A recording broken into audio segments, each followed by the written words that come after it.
Здравейте, приятели! Резюмето на книгата «Седемте навика на високоефективните хора» от Стивън Кови предизвика сериозен интерес. За да усвоим още по-добре информацията, в следващите 5 минути ще чуете няколко ключови момента, върху които автора акцентира и директни предложения за действия, които да ни помогнат да бъдем още по-ефективни и успешни. Авторът акцентира върху следното: ние сме това, което многократно правим. В тази връзка съвършенството не е акт, а установен ред.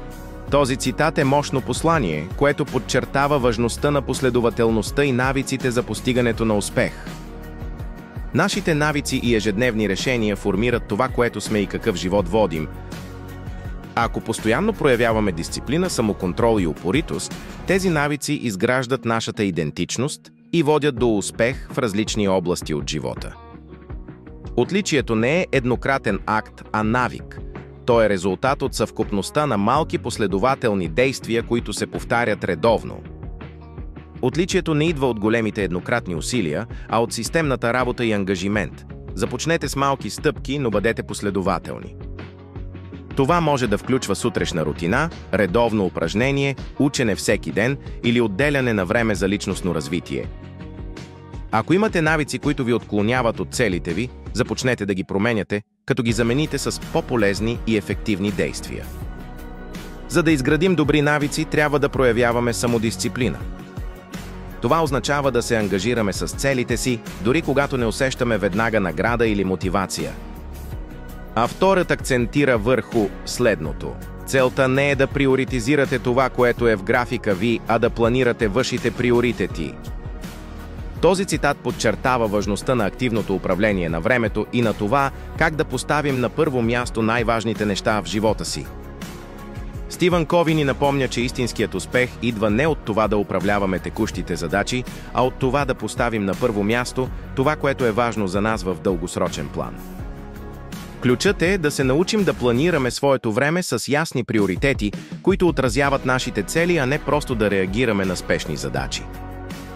Така ще можем да постигнем по-голяма ефективност и удовлетворение в живота си. Авторът акцентира върху следното: повечето хора не слушат с намерението да разберат, те слушат с намерението да отговорят.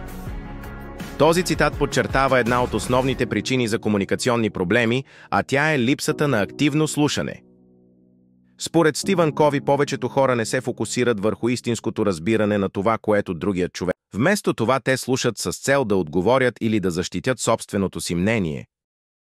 Това не само води до неефективна комуникация, но и създава бариери за изграждането на дълбоки и искрени отношения.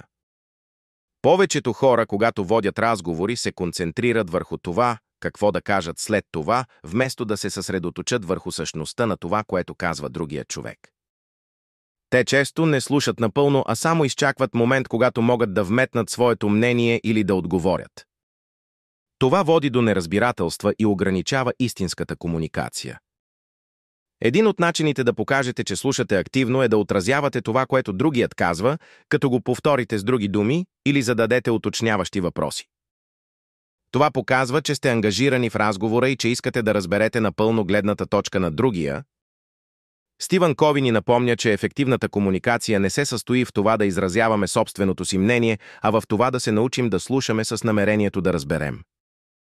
Когато започнем да практикуваме активно слушане, ще изградим по-дълбоки, по-истински и по-ефективни взаимоотношения както в личния, така и в професионалния живот. Авторът акцентира върху следното: взаимозависимостта е по-висока ценност от независимостта.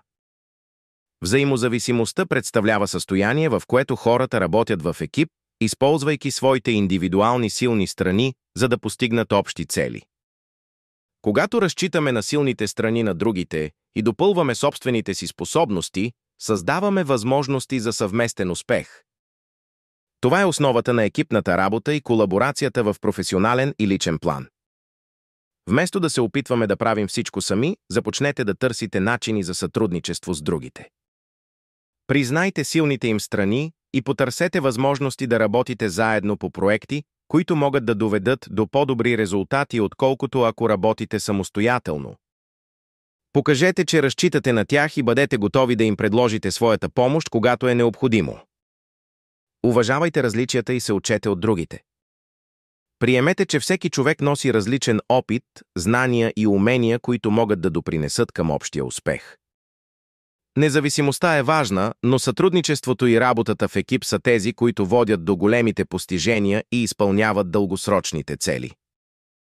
Когато работим заедно и подкрепяме един друг, можем да постигнем повече и да създадем здрави и успешни взаимоотношения.